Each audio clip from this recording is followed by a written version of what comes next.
Ay mga kalalab, share ko sa inyo ang aming inabit na outdoor unit. Ayan, magbabakyong tayo mga kalalab para magkarga tayo ng ayan, preyon. Ayan.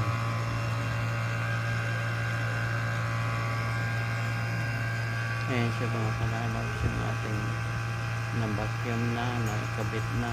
Ayan, malapit na tayo mag-start mga kalalab. Ayan, patapos na rin yung mga building na ito, diba? Ayan, ang kalalab, at yung ibang outdoor na sa likod. Ayan, ayan, nagbabakyong tayo mga kalalab. Ayan,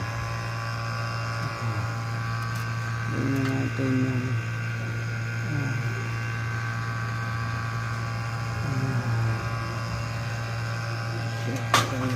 kalalab. Ayan, ginagawa namin.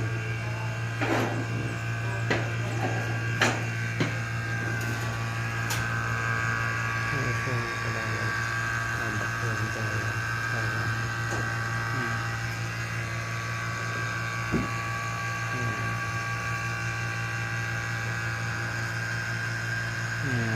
kung sino pang gusto magpa-install dyan ng aircon, ayan, okay, contact na lang. Ayan. Thank you for watching.